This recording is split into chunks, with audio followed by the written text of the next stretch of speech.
Welcome back, Smart Start Radio family. Before we get into our latest amazing episode, we have a quick word from our sponsor. With spectacular hotels, amazing theme parks, and unparalleled entertainment, Universal Orlando Resort offers a meeting destination unlike anything else in the world.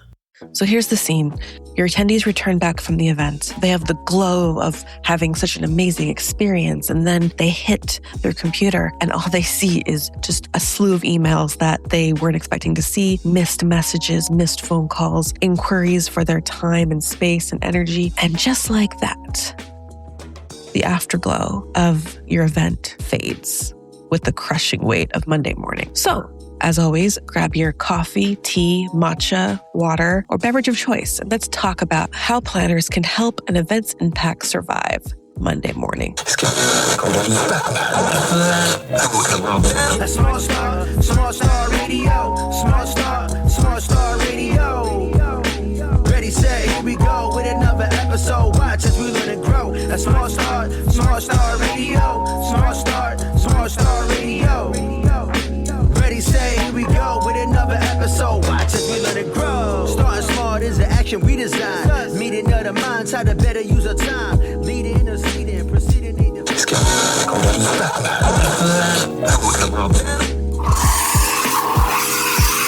Welcome back, Smart Start Radio family. I'm Eming, multimedia editor at Smart Meetings.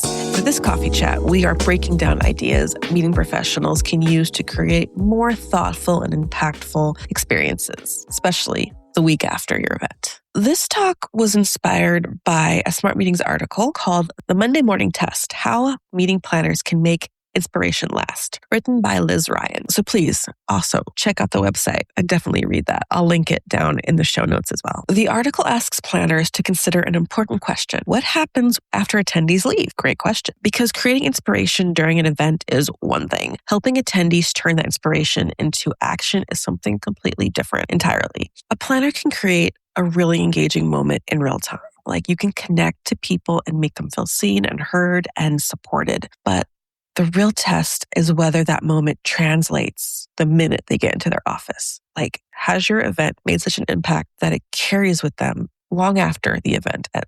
Planners cannot control the workload, office culture, or responsibilities attendees return to, but they can intentionally design moments that make it easier for attendees to remember what they learned, reconnect with the experience, and take meaningful action afterward. So here are some 5 ways to help make that happen. Number 1, a letter to our future selves. At the end of the event, give attendees time to write down one idea, one commitment, or change that they want to make. Then mail that letter back to them 60 or 90 days later, just so there's time. Because people don't always you could give someone something immediately after an event, and it will just go into a little folder and live there forever, and then they'll never see it again. But if you schedule it out so that they get it a month or so after, they're like, oh, wow, I remember that experience. I remember what I learned. Me talking to myself in the past of hey, girl, you did this. Remember how much fun you had? Remember how much you learned? Remember how impactful it felt in the moment? Let's go back to that feeling, because if you can chase that, if you can refine that thread and chase it back to the source, maybe something will come out of that, and maybe you'll be better for that. It never hurts to try. So here's a couple aspects that might benefit that situation. A note to oneself from the past feels personal without being complicated. It reconnects attendees with how they felt in the room. It can act as a gentle accountability check. Digital could work too, but a physical card may feel more special because it's ding, I did that. And that was so thoughtful of me to send to myself. As a writer, I have a slew of old works that I just have saved throughout my life. And occasionally I'll happen upon something that I wrote years ago. And it's kind of interesting to think back on who I was in that moment, reflecting on who I am now. So as a planner, if you're reading something that you wrote in real time, an experience that really impacted you, imagine what that could stir up emotionally. And if it's actionable, you can do something with it, which isn't that what we kind of all want? Next, give accountability, partnership, a purpose. We often encourage attendees to exchange contact information or stay connected after an event. But without a clear reason to connect, those relationships can easily disappear.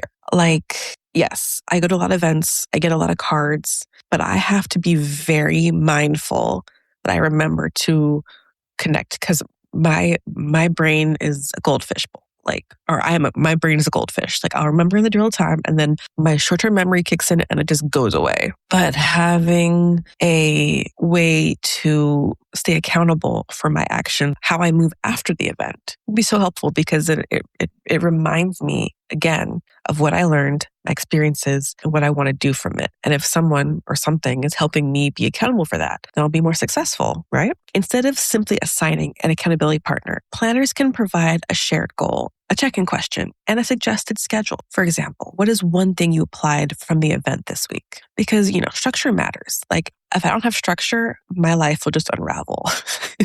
As I'm sure a lot of you know, like if you don't have like a foundation to like work from, then you're just kind of like in your own little fish tank essentially. So this would definitely help. Next, send attendees home with one repeatable ritual. Attendees do not always need to return home with a dramatic system or strategy. Sometimes one small repeatable action can create a meaningful shift in how they operate. This does not need to be a huge thing. Small actions, something that they can do in increments, is useful. This could be, for example, recognizing one employee during a weekly meeting, just being like, hey, so-and-so did amazing, writing a monthly thank you note, creating a space for colleagues to share recent wins, starting meetings with one intentional check-in question. I worked at a summer camp a couple of years ago, and every team meeting, we would have a box of like shout outs essentially. And if someone did something really amazing for someone, they would write a little note on it, put it in the box, and we would read it out loud. And then they would get the little note afterwards. So it was just a nice little, because,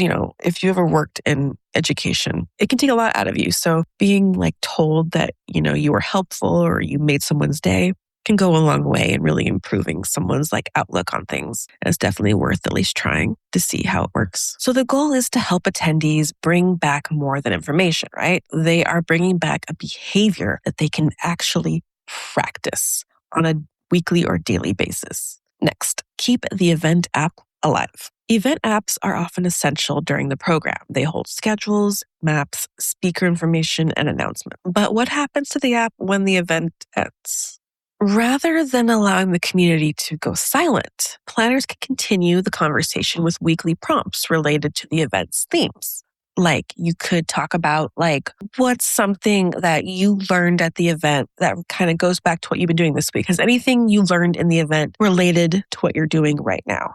And that could be like, okay, so these are the tools that I learned. This is how I can use them in real time. Just kind of like injecting little prompts into their days could get them thinking about how they experienced your event. Like, for example, what is one thing you implemented this week? Or which session are you still thinking about? Have you followed up with anyone you met? What is one small win connected to the event? So for example, and this goes back to Smart Start Radio, I went to a lot of things, but I went to IMEX last year and I met so many people. And because I went to IMEX, because I was intentional and thoughtful and I really thought about who I was talking to and who I wanted to speak to, I got a bunch of people from that experience to come on the show and had some really great conversations and really great content. So following up for me and actually following through with that really benefited my goals of what I want to do in terms of creating this show and what I want to present to you guys. Because ultimately, I'm doing this for you and I want you guys to learn something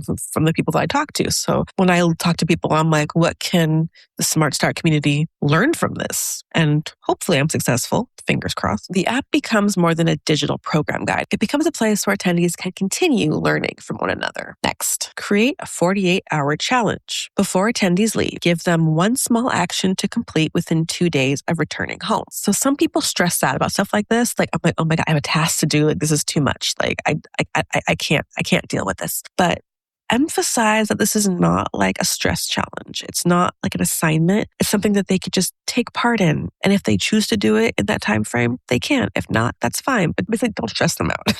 Make it fun, make it engaging, make them want to do it and not feel like, oh, I think I have to do, because they have so many things to do already.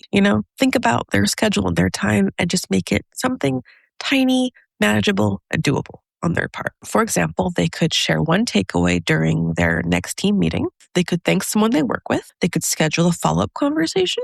try one technique they learned while at the event, reach out to one person they met. I mean, if it were me, I would probably thank production for my side of things. I work really closely with our design team. And so they do a lot of they make my work look good in the magazine. And I'd probably be like, thanks to, our designers for making my words look pretty and professional, because, my work just looks like words. When you put it on paper, you put color on it, you give it a cool font, and it looks amazing. So that's probably who I would thank if I were doing this. The action does not need to be huge. In fact, smaller may be better. When attendees act quickly, they create an early win. That win can make it easier to continue applying what they learned. Ultimately, the success of an event should not only be measured by whether attendees enjoyed the keynote, posted photos, or left feeling energized. The deeper question is whether the experience stayed with them. Like, for example, did they approach a conversation differently than they would have prior to the event? Did they introduce a new habit into their overall work process? Did the attendees reconnect with someone they had met that maybe they met at a previous event? They're like, hey, I saw you at blah, blah, blah event, and it was great seeing you again. Did something change because they were there? Like, did they have an experience where it had a great ripple effect on their next week? This is the Monday morning test. Ultimately, planners cannot control everything that happens once an attendee returns home, but they can send people home with tools, relationships, and commitments that make the bridge between inspiration and action a little easier to cross. So here's my closing challenge